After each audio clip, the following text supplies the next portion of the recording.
Assalamualaikum warahmatullahi wabarakatuh. Perkenalkan, nama saya Kania Trimala Rizky, kelas Perbankan Syariah 2A. Di sini saya akan menceritakan sebuah perjanjian Giyanti dan terbelahnya Pulau Jawa. Perjanjian Giyanti merupakan suatu peristiwa besar di masa silam. Situs sejarah ini hadir sebagai perangkat ingatan kolektif masyarakat dalam peristiwa tersebut. Perjanjian ini lahir sebagai sebuah kesepakatan segitiga politik antara Pakubuwana III, Pangeran Mangkubumi, dan Perserikatan Perusahaan Dagang India Belanda atau VOC. Pada 13 Februari 1755, nama Giyanti tersendiri diambil dari lokasi penandatanganan perjanjian, yakni di Desa Janti. Dalam pelafalan Belanda tersebut sebagai Giyanti dan secara tertulis ia sebagai Giyanti. Tempat tersebut sekarang dikenal dengan Dukuh Kerten Jati Harjo, Karanganyar, Jawa Tengah.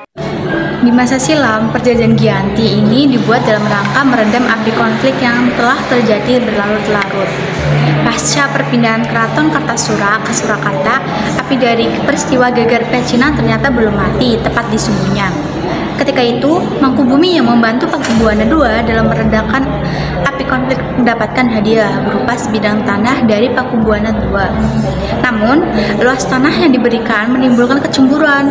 Salah seorang pangeran mengeluhkan ketidakadilan terkait atas hadiah tersebut kepada Gubernur Jenderal Baron van Imhoff. Sang Gubernur Jenderal di Batavia itu lantas mengeluarkan keputusan yang membuat tanah tersebut tidak jadi dimiliki oleh Mangkubumi.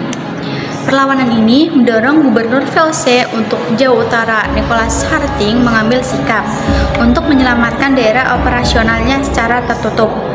Harting melakukan perundingan dengan Mangkubumi. Setelah berkali-kali melakukan perundingan, Harting bersepakat dengan keinginan Pangeran Mangkubumi yang hendak menjadi penguasa di tanah Jawa.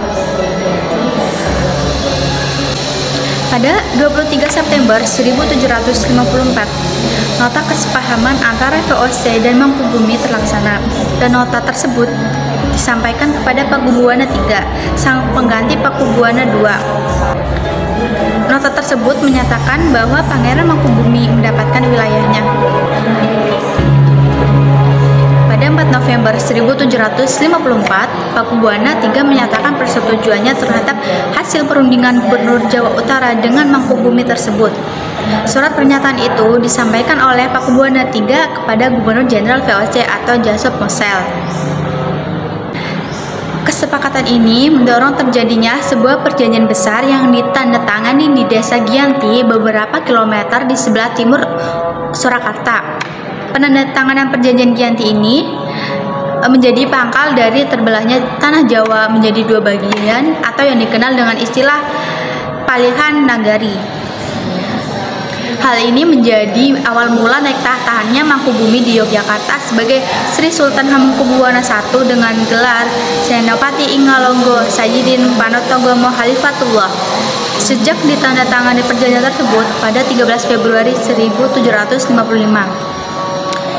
Akan tetapi, keterbelahan masyarakat Jawa tersebut tidak terjadi seketika. Pasca perjanjian Giyanti, proses pembagian wilayah dan juga aspek-aspek lain seperti bahasa mengalami proses panjang yang berjalan seiring waktu. Perjanjian Giyanti yang tidak merinci pembagian wilayah pada gilirannya menimbulkan rentetan-rentetan peristiwa.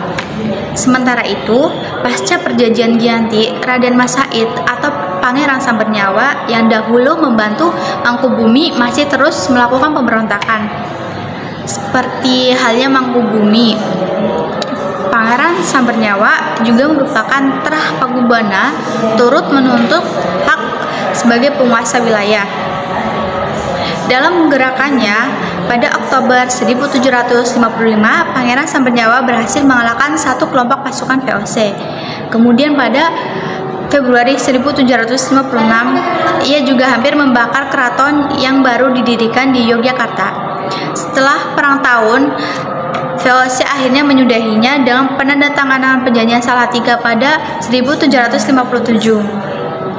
Perjanjian ini membuat tanah Jawa kembali terbagi. Pada perjanjian ini disepakati bahwa Pangeran Sambernyawa mendapatkan sebagian dari wilayah Kasunanan Surakarta dengan wilayah kekuasaan yang dikenal dengan Kadipaten Mangkunegaran. Pangeran Sambernyawa pun bercatakan dengan gelar Kanjeng Gusti Pangeran Adipati Aryo Mangkunegoro Lelono Joyo Miseso Senopati ing Alenggo Satrio Rogo Mataram ing Nagari Surakarta Adiningrat. Keterbelahan Jawa ini kemudian hari belum berhenti. Pada 1513, di masa Gubernur Jenderal Thomas Stamford Raffles dari Kerajaan Inggris, Kesultanan Yogyakarta juga terbelah dengan lahirnya Pakualaman. Dengan demikian, Tanah Jawa memiliki 4 wilayah pemerintahan, masing-masing tumbuh dengan perbedaan model orientasi politik. Hal itu mengantarkan Jawa pada rupa yang beragam. Dinamika politik yang digerakkan oleh angin revolusi pada masa pertengahan 1940 membuat masing-masing mengalami nasib yang berbeda. Hal ini berujung pada perbedaan status hingga hari ini. Di masa Republik Indonesia, Kasunanan Surakarta dan Kadipaten Mangkunegaran menjadi situs cagar budaya. Sementara wilayah Yogyakarta di dalamnya juga terdapat Pakualaman dan menjadi daerah istimewa. Sekian, terima kasih.